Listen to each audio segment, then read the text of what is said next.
Oh, man. What did we just spend 90 minutes watching that? The U.S. just lost 2-0 to Mexico in Mexico, our first friendly on Mexican soil in 12 years, and we lost 2-0. And I'm not feeling that great about it. I'm Jimmy alongside Chuck and Big Tones, and we're in our feelings before the show started. And now that the show has started, we can see all your questions and anger and emotions in the chat. We're all feeling the same way, disappointed. Chuck, give me a word for those 90 minutes or 2 or 3. Like, what do you got for us? Shambles. A shambles. A hot mess, Big Tones. What, you got a word or 2 words for me? What do you got, Big Tones? Dude, I just lost 2 hours of my life right there that are never coming back. It was not good. It was not good. It just was not good. I was hopeful in the chat. He said, "What happened to Charlie's prediction?" I was hopeful. I honestly was. And then they played in Mexico, and I think we all forgot how hard that is. Yeah, how hard is it? And with guys who are unproven and don't have experience there, it showed. We've only won there once in our history. It showed. Even with a whack Mexican team. Look at what Aguirre did. Just the changing of the coach who has experience, who has that like grit to them, who knows how to have success. They were due to beat us, though. It's been since 2000. I don't want to hear they're due to beat us. But I'm just saying that at some point they were going to get a result. All right. Hold your horses. Fasten your seatbelts. We got to take a quick break. We're going to the Golasso Network. Don't go anywhere.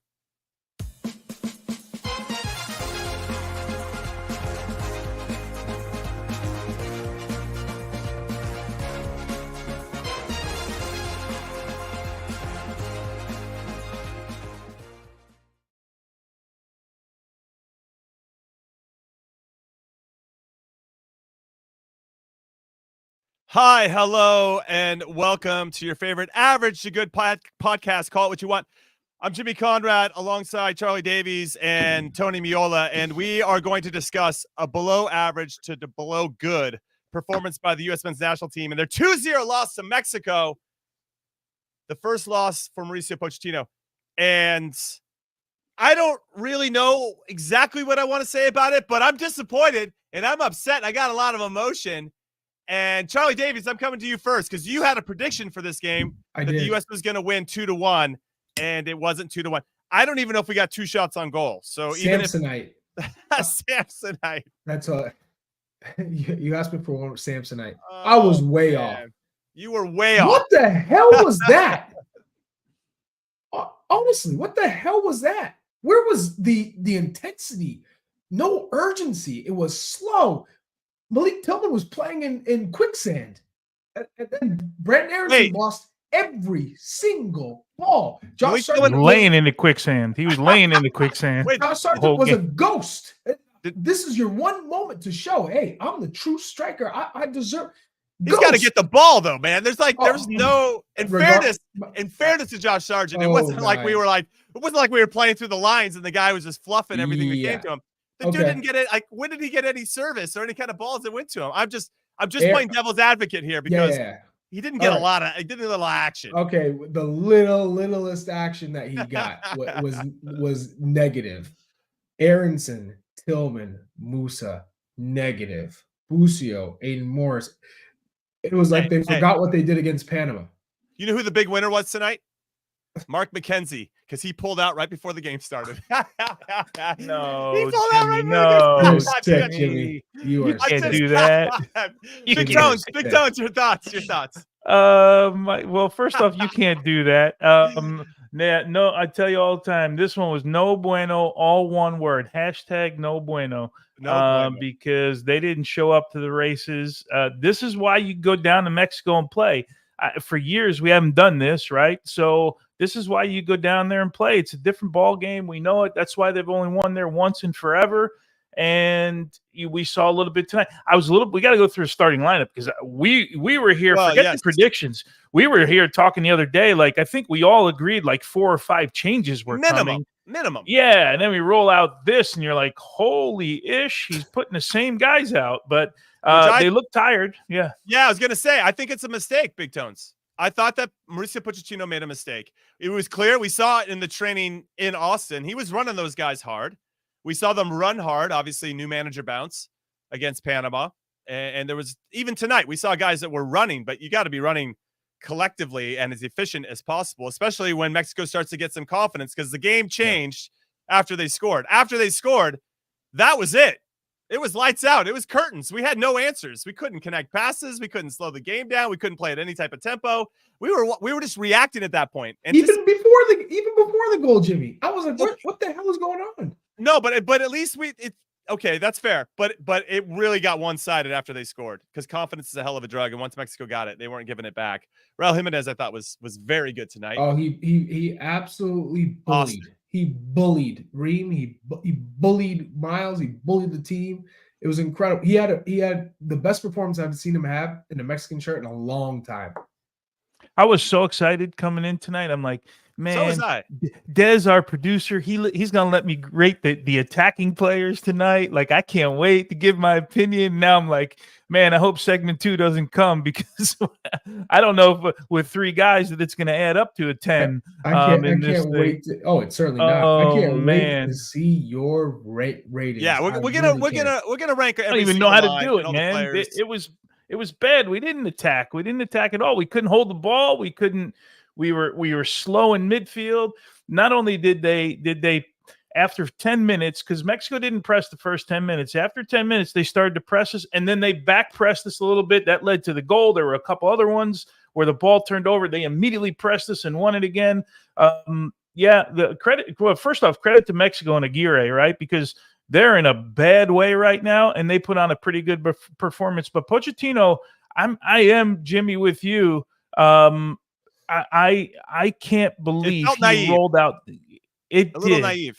Or was it a test in the end? Is it a test in the end to go, who's got the stones? And maybe he figured some things out. I don't know. Oh, he definitely figured some things out. There's no question. But he can't rely on a January transfer window to help kind of save the situation, right? He's got to figure it out.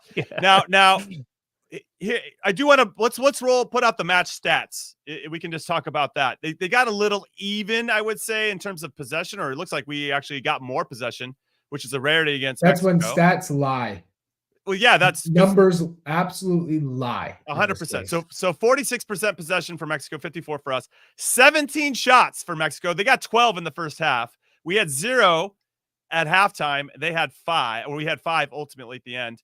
5 shots on target for Mexico. They scored 2 of those. We had 1 shot on target. We had 0 shots at halftime on goal in total. 14 total fouls for Mexico, 7 for us. I actually have a little bit of an issue with the 7 fouls. This is our rival. You got to go in with the type of attitude that you're going to lay some tackles in. And the only team that I saw laying tackles in consistently was Mexico. And the referee was letting some stuff play. And then all of a sudden you get really tight and call some weird ones. I was actually not a fan of this. I took a note of that, Jimmy. At the 5th minute, Johan Vasquez fouled the hell out of Tillman, kicked the ish out of him. Mm-hmm. And you saw Tillman kind of like, oh, if that wasn't a wake-up call to everybody on the pitch, what you're walking into and how the game's going to be played, you got another thing coming. And they looked like deer caught in headlights throughout the whole match.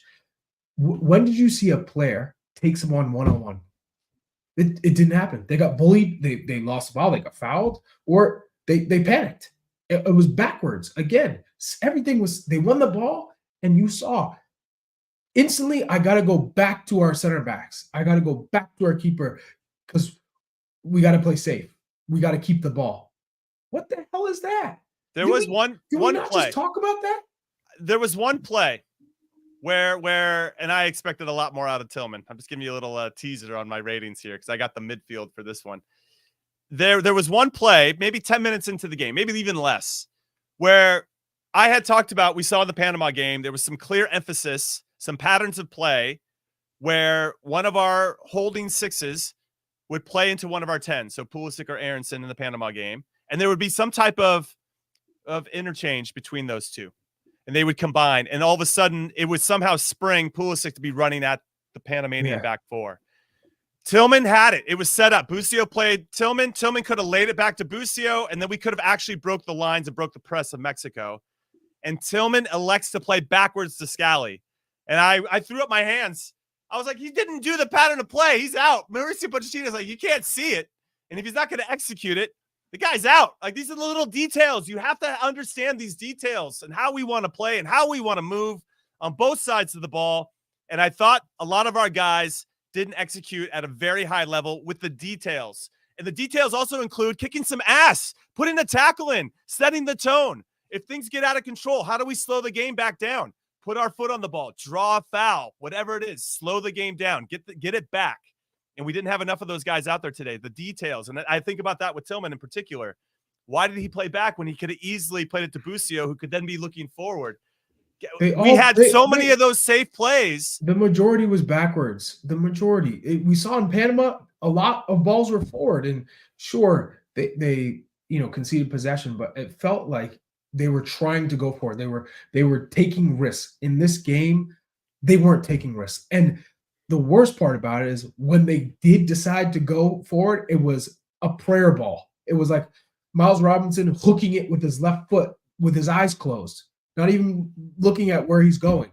And then Mexico wins it, and they come right back down. That's what was so disappointing, because we knew they're missing all these starters. We know they're missing so many talented players. We get that. But this is the opportunity that all of these players had to make a name for themselves, to be included in the World Cup roster. This is how you start to make the way with a new coach to show, hey, I'm capable. I know that you have all these other players who are playing in Europe or playing in big clubs or maybe not playing as much as they should be. I want to show you I can do this.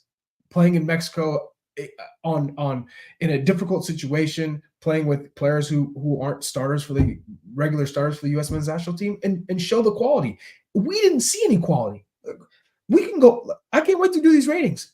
There's not one player who you could say stood out. There's not one player, not one, who took this opportunity tonight. Not Zendeja stood out to me. At least the guy had some stones to go after somebody. Sure, because but what do you see? How many times have we seen this, Charlie? When Mexico comes to the U.S. and they're down 1-0 with 30 minutes to go to the game, what do they resort to? They start hammering everybody. Look, and it's not worked for years, but there's still a fight in them, right? And actually, I thought Zendejas the one who played the ball with the back post to Lund? Didn't he float that ball in? Lund had the opportunity. Lund, he did like a header, and then he hits it and he shanks it. Yeah, and that's a pretty good opportunity, actually, especially when you're on the road and you're not getting a lot of opportunities. That's not a bad chance, and likely one that from a guy who's sharp would bury that one. But yeah, look, it was toothless in a lot of ways. I'm really more than anything, I'm really interested, to be in Pochettino's head right now, because he probably comes from a couple days ago going, yeah, you know what? We got some stuff here. We got some guys that can fit in. And then tonight you go, no, seriously, I'm not trying to bash anybody, but the manager's got to make decisions.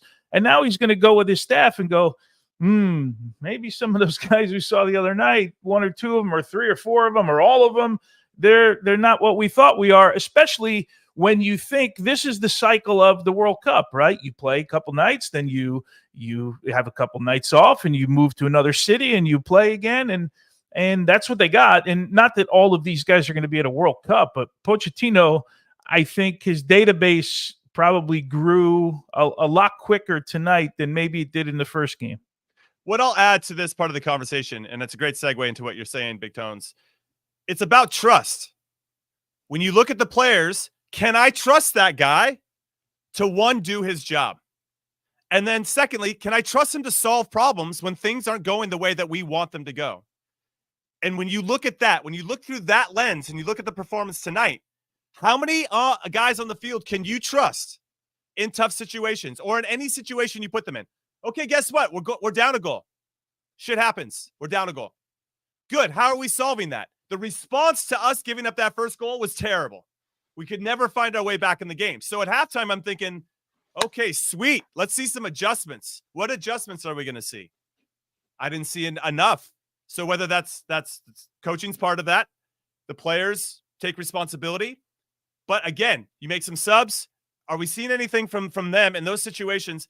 Can we trust these players? That's what I think you're asking yourself. If I'm Mauricio Pochettino and I'm the coaching staff, which of these guys can we trust? And for me, there's probably only a handful. He clearly trusts Tim Ream. Tim Ream didn't shower himself with glory tonight, okay? And he's getting older. So I was just surprised that we saw him again. Just throw out. Listen, if we're going to go down there and play toothless, let's just throw some guys out there that are hungry and want to play. You know, that could be also trusty. It could be Miles Wilson. I don't know. That's a perfect segue into what I thought Brandon Vasquez, out of players to come in who hasn't really gotten an opportunity, showed something. He at least he was making runs. You felt like he was dangerous. He was taking shots. For me, Brandon Vasquez came off the bench and was like, that was a positive. Brandon Vasquez was a positive. And he showed he should warrant more call-ups. That's for damn sure. I think that's if I'm looking at all the players, so we're mostly talking about the starting 11. Outside of the starting 11, I mean, Zendejas, because the expectations were so low, but Brandon Vasquez really made a difference. And look at the touches in the box for the game. 27 for Mexico, 12 for the U.S. Yeah. 0.5 passes, 207 to 127 for Mexico. We were just whack. No, it reminds me, Tones, really quick of when we qualified for the 2010 World Cup. I was down with the team with Charlie in Honduras, and we had one more game left, even though we had qualified, and we were taking on Costa Rica at home. And Bob elected to roll out the best possible team, which I respect, because he wanted it to be competitive for all the other teams that were trying to angle to get to qualify. But the guys that had played had invested so much emotionally to qualify for that tournament. And I thought it would have been better to put in guys that were hungry and wanted their chance to go out and prove. I was one of those guys. I didn't get to play, and I thought, man, I'm so disappointed that I didn't get some minutes when I was ready to get those minutes. And I kind of liken it to this, where you probably have guys, okay, they maybe aren't where you think they might be, but now this is their moment. Give them their moment. I couldn't believe he rolled out close to the same team, and it would have been only one change because Christian Pulisic went back to Milan, and then Mark McKenzie got hurt, or something happened right before or in warmups. So then Miles Robinson came in. I just wonder. I have a lot of questions about the starting 11 in particular. Yeah, Tim Ream is the one that really sticks out for me, like out of all of them. And you know what? Quite honestly, Anthony Robinson sticks out to me that he got another run out. Now, it may have been the idea was 45 minutes, but that guy puts a lot of work in games, you know? So if I guess 45 minutes every week, Tony, it's like, if anyone needs a load management, it's him. Send him back to full. Yeah. He got 45 tonight, so it's not right. He came out at halftime, right? Yeah. So it's not terrible. But credit to Aguirre in Mexico, right? And by the way, you got to talk about Andres Guardado and his career, right? Glad to see the door hit him in the ass on the way out, because that guy's been so difficult to play against for years for our team. But they were solid. They were good, especially as you mentioned, Jimmy, after the goal. They were feeling it, and this is probably the best performance that I'm trying to think. There's probably another one that I'm forgetting, but the best performance that a Mexican team has put for 80 minutes against the U.S. team that I can remember in a while. Yeah, it's disappointing, and I look forward to seeing the fallout from this, not just the immediate aftermath where we're getting whatever we're going to get in the press conference from coaches and players, but those decisions, Tones, you're talking about, how is that going to impact the next international window and who's going to get called in? Obviously, we're going to have, hopefully, more players available. We just found out today that Flo Balogun is out for 2 months with a dislocated shoulder, which is something we guessed was around 6 to 8 weeks. So that's disappointing. He'll miss out on the next window. But again, this is going to be interesting times. Chuck, did you get to play against Andres Guardado? I think we maybe all did. The guy had 182 caps or 183 caps for his country, which is crazy. Playing 5 World Cups. 5 World Cups. I got to play against him. I don't know if he was on the bench when you got to play against him. Yeah. And Tones, you might even got to play against him as well. 2002. Yeah. Well, I didn't play obviously. I know, but game, he was. But he was there. Yeah. Crazy. Yeah. That's like these spanning generations. absolutely spanning generations, and fair play to him to be able to play in 5 World Cups, to play that many times for your country really says something. I thought he looked nice and clean and crisp tonight. Spring chicken out there. All right, we're going to take our first break and call it what you want. When we come back, we're going to get into our player ratings. You're not going to want to miss this.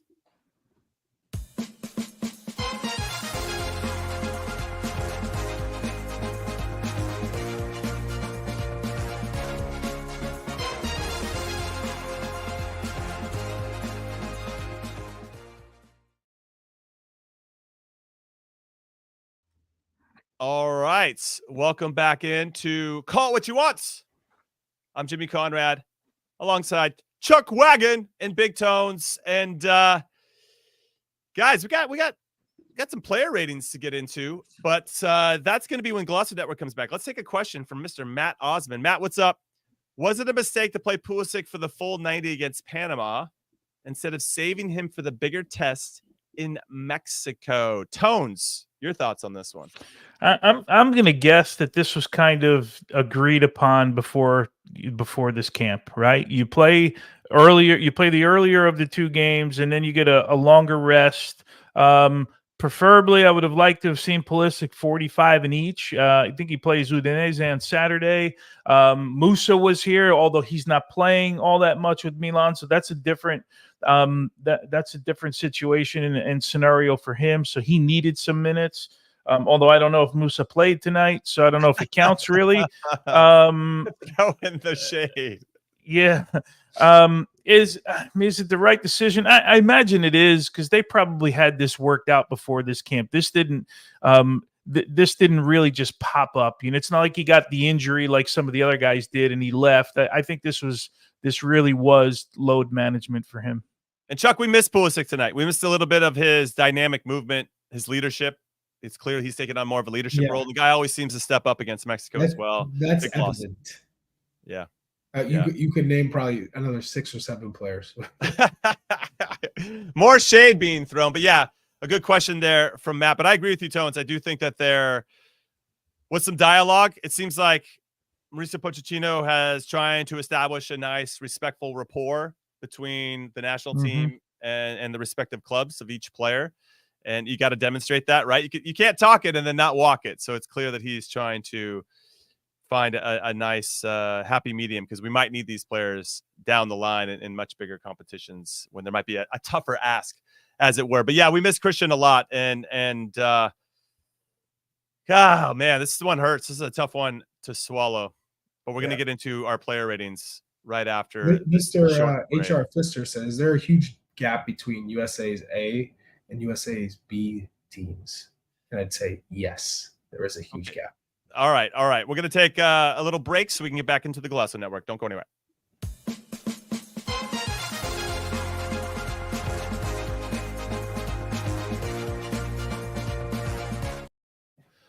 Welcome back, everybody, to Call It What You Want. We're live on YouTube and the Glosso Network, but make sure to follow the Call It What You Want podcast. If you're watching, scan the QR code.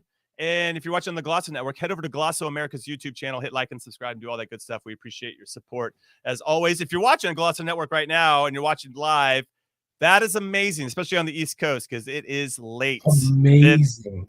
Big Tones and Chuck Wagon are in their PJs right now. They're going to bed right after this. All right, let's get into our player ratings. Charlie, you're going to go first. You have goalkeeper and defenders. We're switching it up this time around. Goalkeeper and defenders. As our resident number 9, give us your ratings on goalkeeper and defenders. So Turner, I gave a 6, but this average. It to me seemed like a beautiful free kick that he, even if he was at his very best and did everything right, he wasn't saving that. So okay, hold on, time out. Big Tones, you make that save? On the free kick? If I cheat and I'm already going that way, no, that's there's no, you can't blame him for that. No, okay, absolutely all right. not. Yeah. Okay, keep going, Chuck. Keep going. Okay. I just wanted to get some insight from our goalkeeper. Anthony Robinson 5, Tim Ream 4.5, Miles Robinson 4.5, Scally 5. That's how Scally always plays. So Tones. Yeah. I don't know if you were on the show where Charlie was calling us soft. I think Charlie got into the comments, was like, I was on the show. Yeah. Calling us soft. We're too soft on these guys. You think I'm soft there? I think these are a little friendly. Yeah, did Joe Scally connect a pass? Does he ever connect a pass going forward? What do you mean? A few. I actually do remember. That's Joe. What we saw. The ball was going under his foot. Yeah, I don't know. It wasn't. I didn't think it was a 5. Feels generous to Joe Scally. That's all. Anthony only played 45 minutes. He got forward. He did. He was fine. He was solid. Okay. Give me the Turner rating. 4.5. Turner. That's. I'll give that to Tones. Oh, sorry, I didn't hear that part. Go ahead, Big Tones. Yeah. 6 or 5.5. He gave a couple balls away with his feet, but I'm almost. I'm at it was later in the game. It's 2-0 at that point. Yeah, 6 is fine. What do you say on the second goal? Not to say it's his fault. There's always like 18 dominoes that have to fall before it gets to a goalkeeper. But what do you think about his position on the second goal? Huerta, that was the poke away, right? And then the one down to his right. Yeah, no, I don't know that. I don't. I'm just saying. I'm just having the discussion. You know what? Here, let me put it to you this way: it's a savable ball, but it's not one that you blame the goalkeeper for. Like if you're uber sharp, like if you're long, like Brad Friedel and Casey Keller were, then that's a savable ball. You also give it up as well. If you guess. You have to be cheating a little bit, yes, to make that play. Just wanted to have the conversation. I agree with you. Yeah, not one you blame him for though. Okay. Man, I'm getting hammered for being soft. You guys, the chat is absolutely crushing me for being soft. I'm never soft. Well, you're nice and cuddly tonight. It must be because you're in your pajamas. All right, let me do midfielders. I got nominated for midfielders. Okay, let's see it. Love it. Okay. I'm gonna go. You guys about to set me off. I'm going with Tillman. I got a 3 for Tillman. I want to see more from Malik Tillman. Like you're in the position in the field where you need to be on the ball as much as possible. And I don't know if he was hiding, but I didn't see him. If he was playing hide and go seek, that guy would be a champion at the hiding part because I could not see him today. And so I gave him a 3. That might be soft. You think that might be soft? Okay, that's fair. That might be soft, but keep going. Okay. I have Aiden Morris at 4.5. I had a 4 initially, but then listen, I got plenty of time for his work ethic and his work rate. And I know that only carries you so far. He's still got to go out there and connect passes. He didn't do a good job of that. I thought he made the foul that led to the free kick in the first place. Yeah, you're going soft here. Okay, fine. I'll go back to a 4. But listen. If he gives up the foul because he's just so eager to make a play, listen, dude, you're playing in Mexico. You're not going to get the fouls that you think you're going to get, or they're going to call them on you when you don't think it's a foul. Like you have to know that and be prepared, and that's where that savvy comes in, that experience that I thought Mexico demonstrated throughout the game. And we lacked a little bit of that. And you don't have to win every single ball that's in your area. Just make them play backwards. Sometimes that's a win in itself. And that pissed me off that he gave up a foul there, and then Raul Jimenez buries it, and then we couldn't find our way back into the game. So yeah, maybe a little bit soft on Aiden Morris. I am a softie for a good work ethic, but I was disappointed that combination play that we saw from him and Busio, or a little bit better of the passing out of tough areas. Didn't see a little bit of that. Now, I actually didn't mind Busio. I went 5.5. Now I'm feeling like that might be too high because now everybody's saying we're being too soft. Yeah. Busio at least wanted the ball and was trying to put himself in good spots. And when he made passes, it was slowing the game down or was breaking some type of pressure. And he was doing some thankless work to track back in behind Musa or others. And so when the times that I was watching him and kind of trying to identify and thinking about how he played, didn't really have that much of an issue with Busio. And he looked like he was playing with confidence and not trying to hide. And I don't know how much he was solving problems. So you say 5 or 5.5? I'll say 5. I mean, I had a 5.5. Yeah. If you said 5, I don't really have an issue with that. Maybe you're being a little bit light like me, but I don't have an issue with that. Okay. All right. So we can do a handshake emoji on us being a little bit soft. All right, Big Tones, going to you then. I'm sure the chat's hammering me. I'm not looking at the chat right now. Sorry. Let's see this, Big Tones. Who do you want to start with? Whatever you want to do. Brendan Aronson. Everybody wants to know Big Tones' ratings for Brendan Aronson. Yeah, you know what? There were 2 guys I was going to give a no rating to, and that's not allowed. And that was that was Musa, because quite honestly, I don't remember him doing anything in the game. I don't remember losing a ball. I don't remember getting a ball. I don't remember him tackling anybody. I don't remember.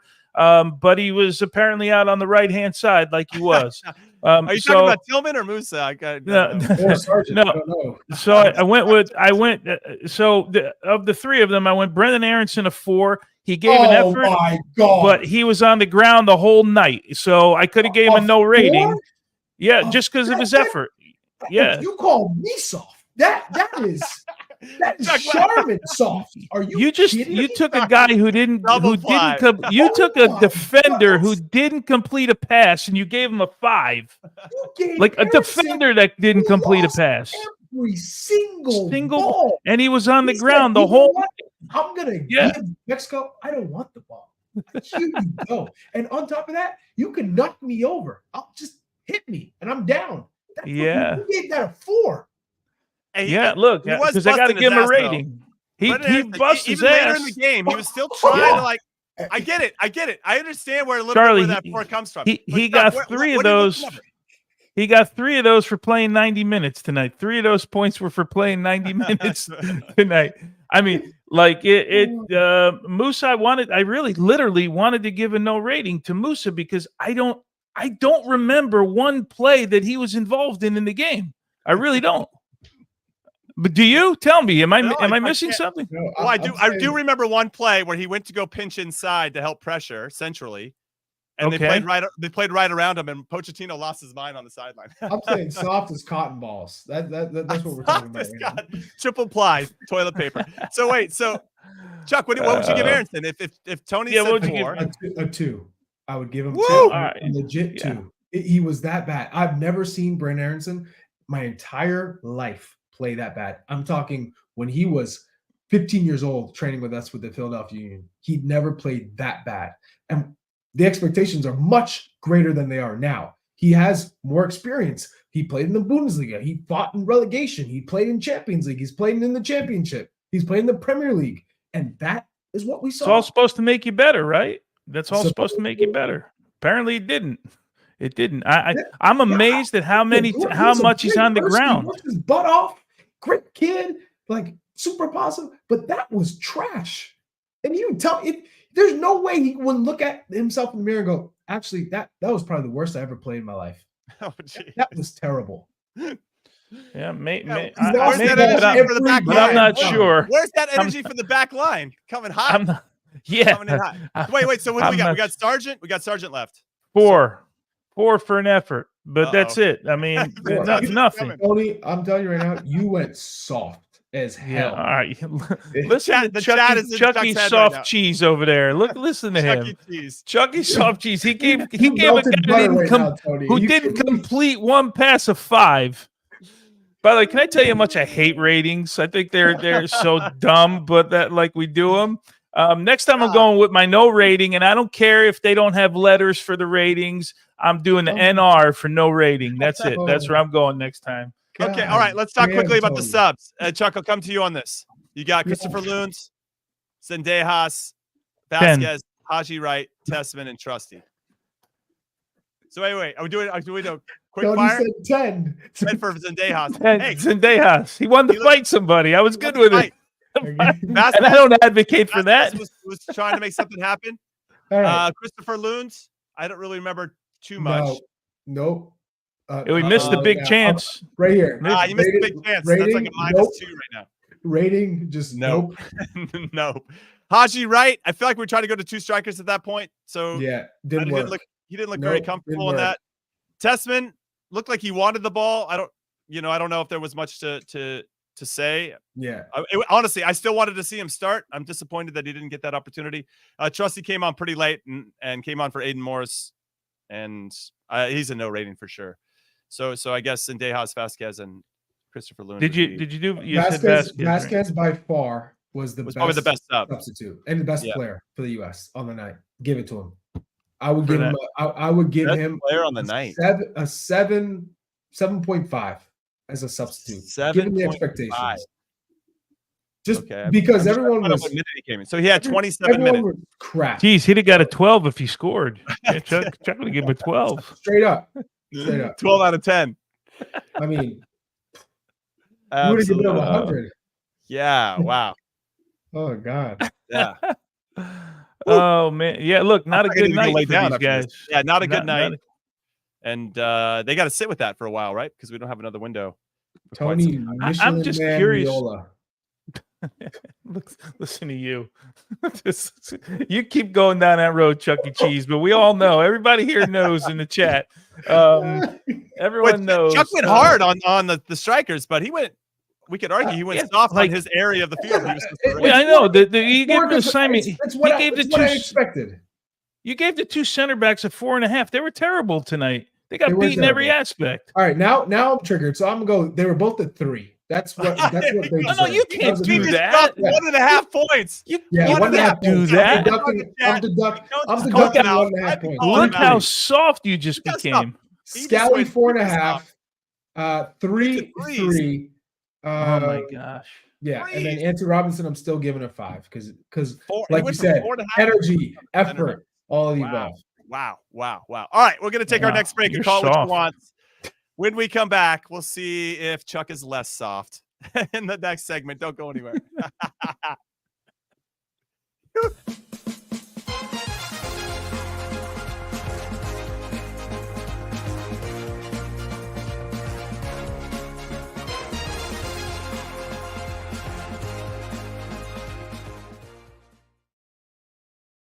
All right, welcome into Call It What You Want's After Dark session. A little question with our audience before we get back to the Golazo Network.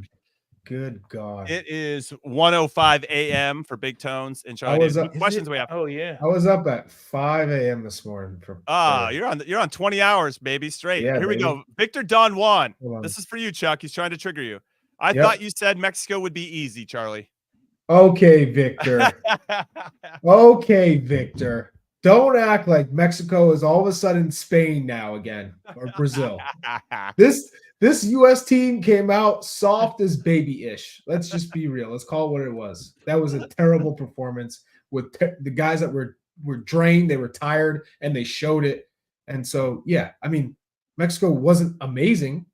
Raul Jimenez was spectacular, but other than that, let's be real. That Johan Vasquez Montes. Huerta's good, man. Huerta's good. But I like him. I like Orbelín Pineda too. Yeah. He's more of a tryhard. Okay. Yeah, but either way, this isn't a stellar Mexico side. We roll out our A squad and they won't be the same. I promise you that. No, it would have been a different game, of course. We had no pace out there. We didn't. How do you think you're going to beat Mexico with no pace? You need pace. Did we turn them around ever? Did we ever just like drop one into the corner and turn them around? No, once. The only time we played them was to the Robinson ball that once. Too, I was going to say the ball where Vasquez got in behind, brought it down, but that was about it. Yeah, it felt like in the goal that we gave up on the free kick, right? It was Joe Scally held onto the ball too long. Then he gave it to Miles. Miles tried to do something with it. And instead of you got to hit it over the back 4. If you're just going to clear it. And he tried to pick somebody out. We lose it, and then they win possession, and then we draw the foul, and then they score. Yeah. We didn't turn them around enough. I talked about this ahead of the Canada game too, or after the Canada game, that Canada is looking, and Jesse Marsh in particular, looking to go for it. Try to play in front of us, and we'll see how confident you are. And Mexico did the same. Like, go ahead, try to play into your pockets of space. We're going to trap you in certain areas, and if you can play out of it, hey, you know what? Fair play to you. But if you can't, you're going to have a long-ass night. And guess what? Our guys had a long-ass night. All right, the slate's coming back because we got to get back to the Golazo Network. Don't go anywhere.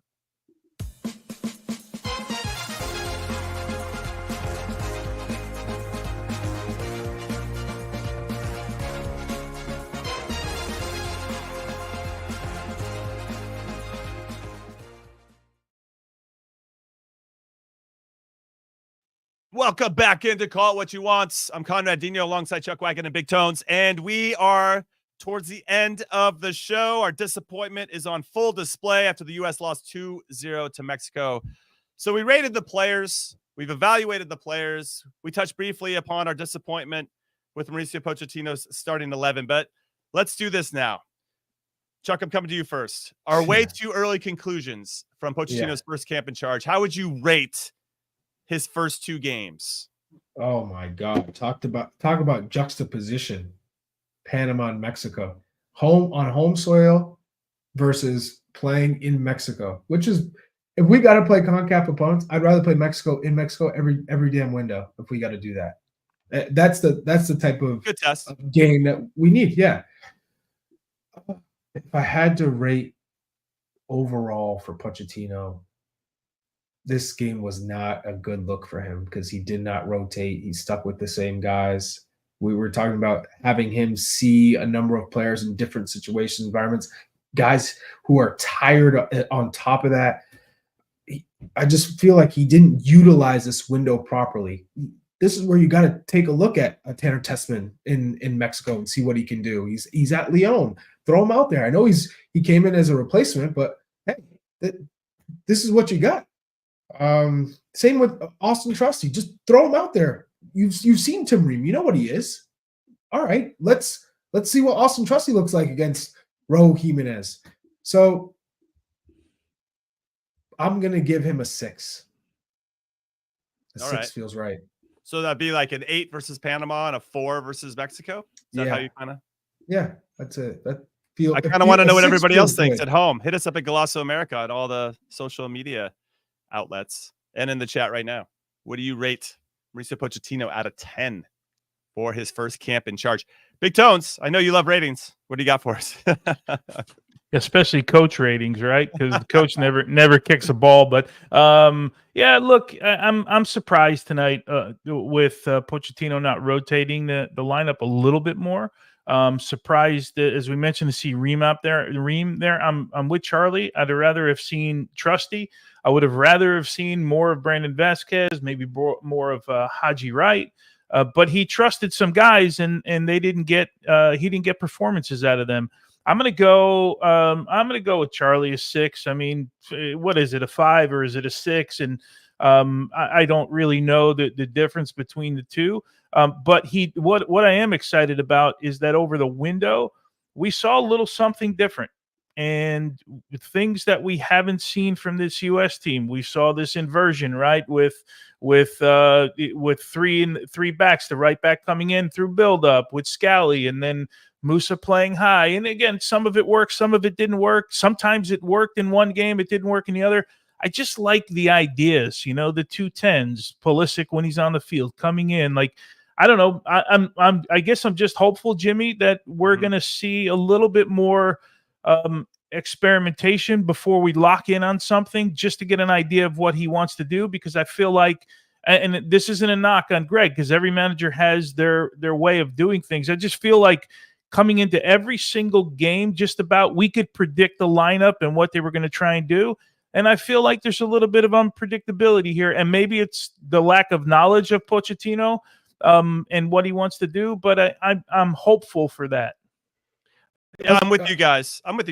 Could I also? I think this is also a learning experience for Pochettino about these players too, and how the international windows work. That you can't run guys into the ground. That you have to rotate, and maybe you don't have to rotate the whole damn team, but you got to rotate at least 4 guys minimum.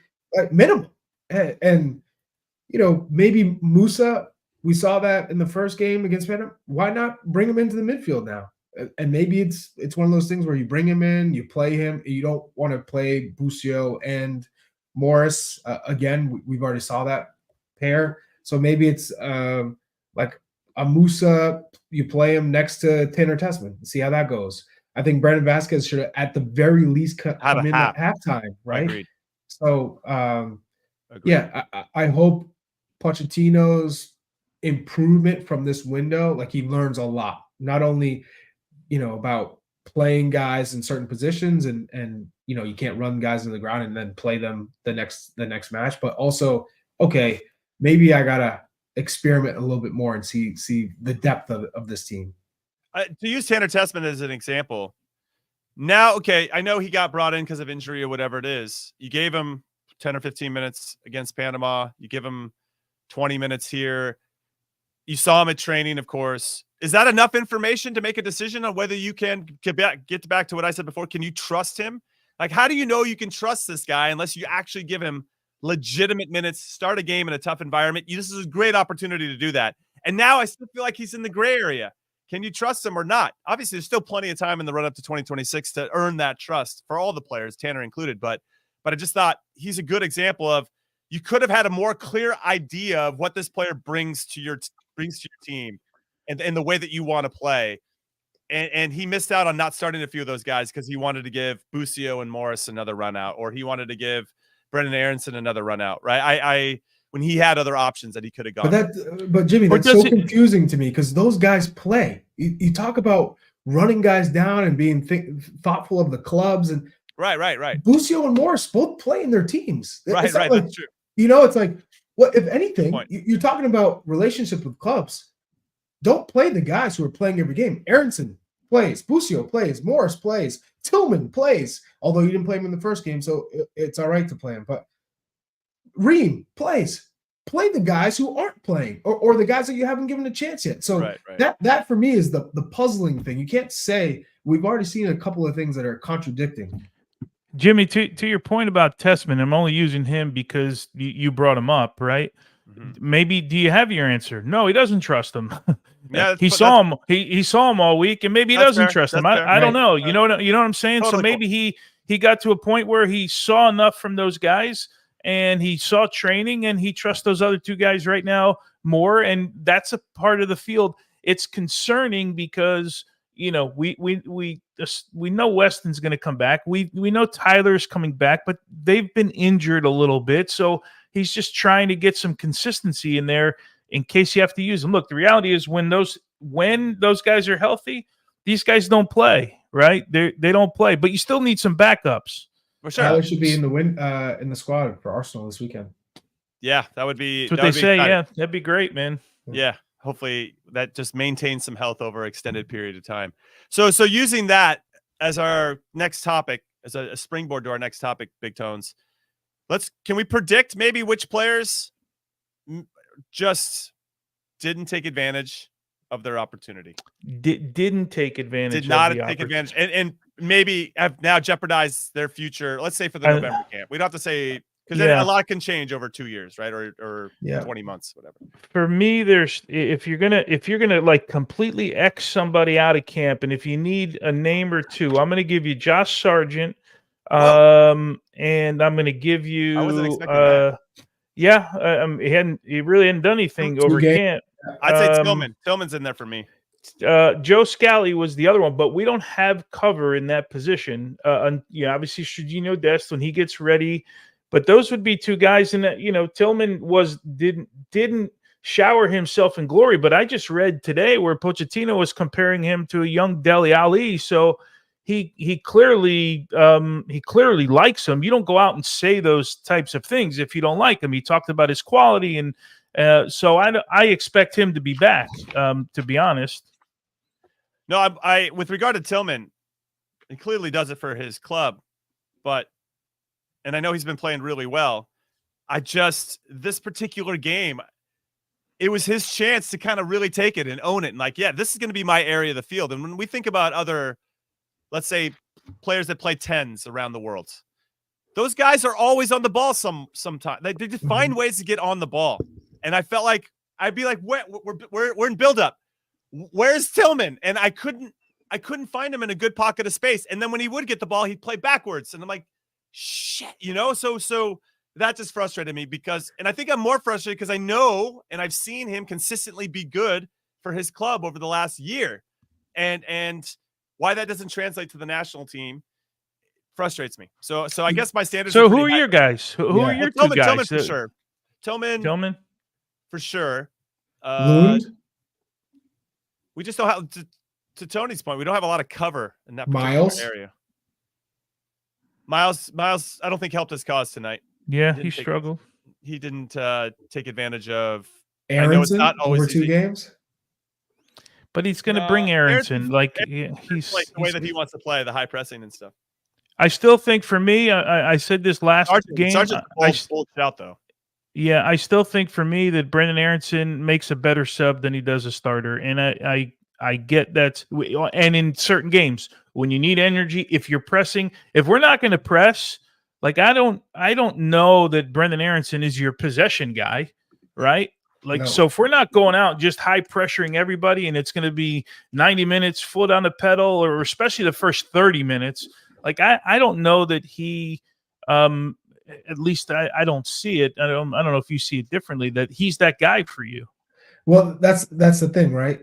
is you say he's not that guy in the possession or he's a great sub, but look at this instance when you're playing against a team who has more possession than you, who is physical.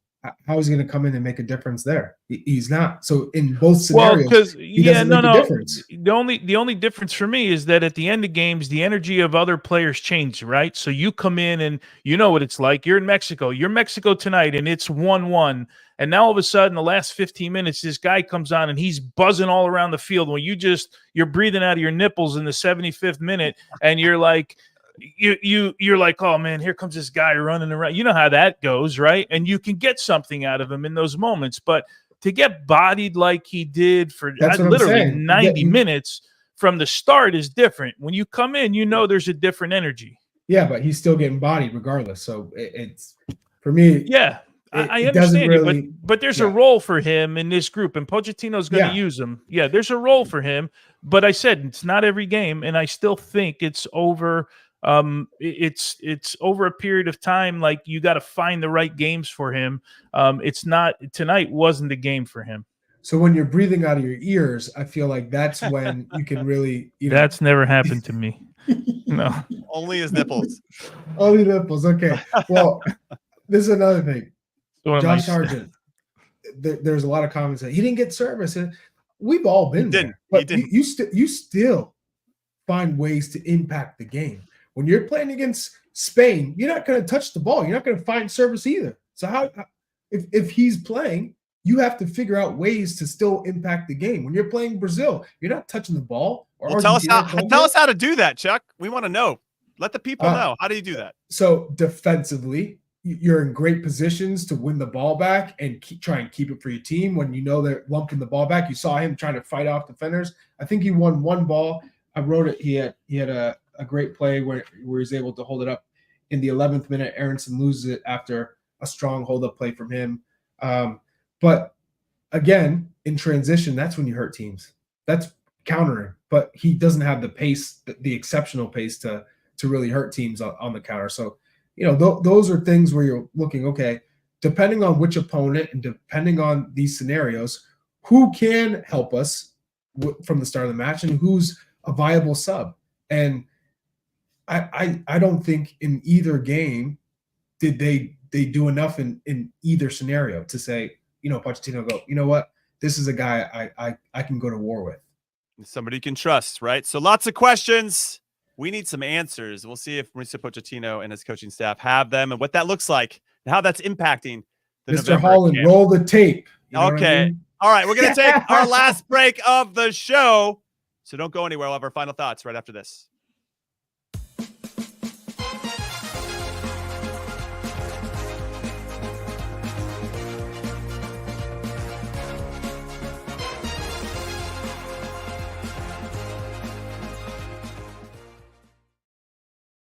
All right. Welcome back into Call It What You Want After Dark, legitimately after dark, because it's late, especially on the East Coast.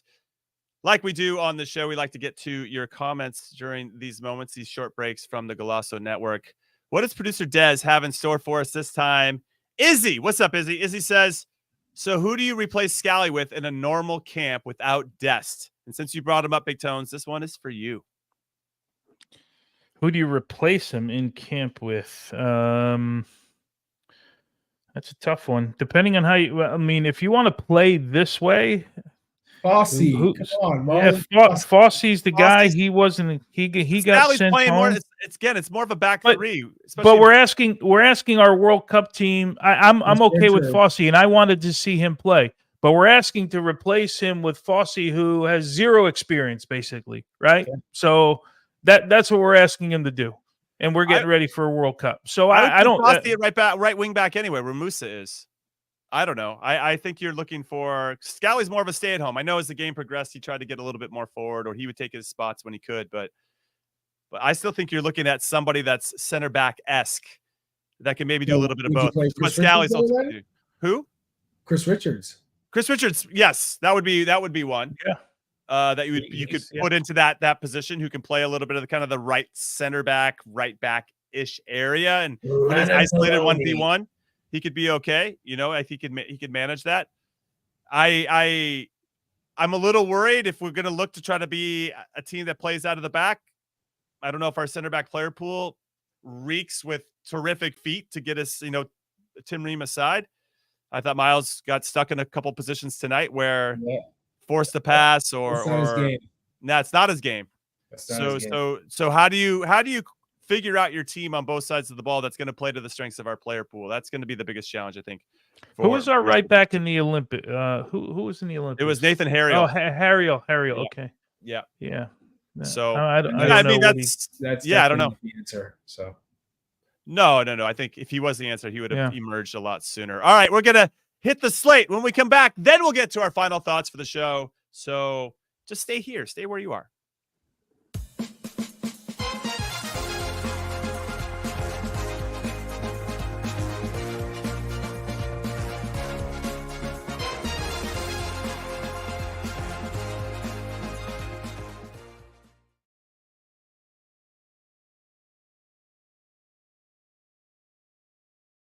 Welcome back in to Call It What You Want. I'm Jimmy alongside Chuck and Big Tones, and we are in the final stretch of the show, which means it's time for final thoughts. As our most experienced, most capped player on this show, Big Tones, I'm going to start with you out of respect.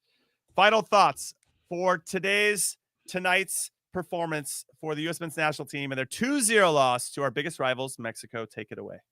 Yeah, not the performance I expected. We looked tired tonight. We couldn't hold the ball. Credit to Mexico. They pressed us. We didn't deal with it very well, and that's something now Pochettino can go back, and as much as it stings for us, these are all things that he's going to use to evaluate his players, and that's what he'll do tonight. He'll evaluate these guys based on the 2 games and know that, a second game in this short period of time for some of these guys probably wasn't the right choice. And maybe the level of this game for some of these guys was not the right choice. But it's far too many guys missing to make sort of a full evaluation of what Pochettino is. But I think it's really important that he saw, and now, as I mentioned, has this database in his head of some of these players. So we'll see. We'll get a real look. I guess there's a camp in November, right? So we'll get a real look at who he maybe liked and didn't like coming out of this camp. Yeah, I think really it spoke volumes that Schulte wasn't involved at all. Don't you think?